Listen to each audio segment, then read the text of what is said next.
And we have breaking news. President Trump says ceasefire talks are very much on track after a call with Ukrainian President Volodymyr Zelenskyy. Trump says they spoke for nearly an hour, focusing on his conversation yesterday with Russian President Vladimir Putin. Let's bring in White House correspondent Karen Travers and foreign correspondent Marcus Moore.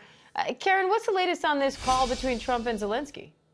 Diane, the president doesn't really tell us a lot about his phone call with President Zelenskyy. He says it was a very good telephone call. He said it lasted approximately an hour. But this statement from the president was very un-Trump-like. It was very clinical. He said that Secretary of State Marco Rubio and the National Security Advisor Mike Waltz will be giving more details about this call. He said an accurate description of the points discussed. He did say, though, that the call's discussion was based on his call yesterday with President Putin in order to align both Russia and Ukraine in terms of what he says are their requests and needs. But Diane, in this brief readout from the president, he notably does not say if President Zelenskyy and Ukraine have agreed to this 30-day pause on striking energy sites and any other demands that Ukraine may have made or conditions they're putting on this pause. He talks about the requests and needs of both countries, but doesn't explicitly say what Zelenskyy said to him during this call.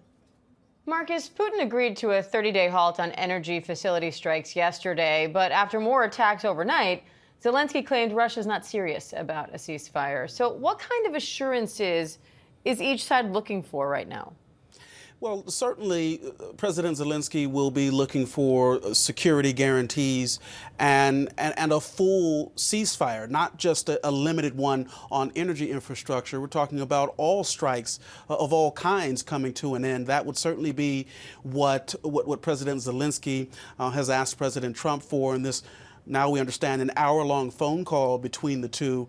And something else that I think that President Zelenskyy would also ask for, as he said in a statement previously, is that he's looking for sanctions against Russia and really reiterating his concerns or his skepticism about Russia's intentions and their motives behind any ceasefire. As you said already, Diane, he doesn't believe Russia wants to end this war. He believes Putin wants to continue this fight.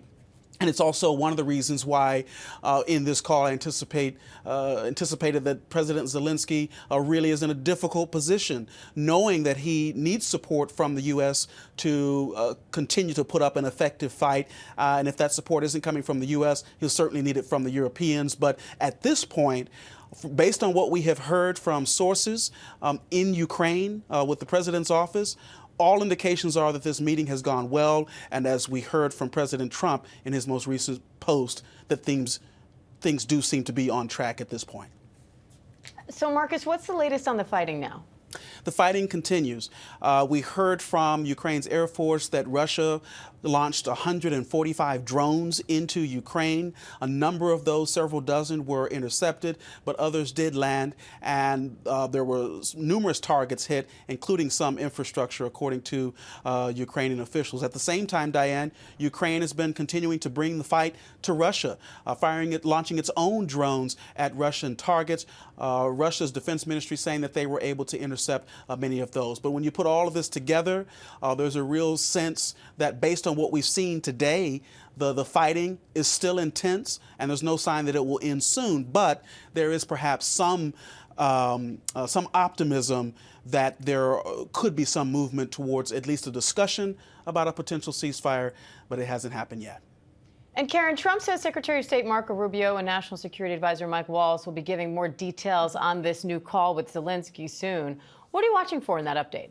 I think we're looking to see what the next steps are in terms of the conversations, because we know that senior administration officials will be meeting this weekend with Russian officials in Saudi Arabia to continue the talks about reaching a temporary ceasefire with the goal, of course, of a long-term peace agreement. Now we're hearing from the Ukrainian side that President Zelenskyy has also set up a similar conversation between the Ukrainian side and U.S. officials. But Diane, the important part there is that these two conversations are separate. Mike Waltz, the National Security Advisor, said that this is shuttle diplomacy, that it's difficult and tough, but the administration is going back and forth between the two sides. That back and forth looks like it will continue at this point, and there's no indication that the administration is ready to bring the Ukrainians and the Russians to the same table and have a conversation about their differences right now and how they can move forward together.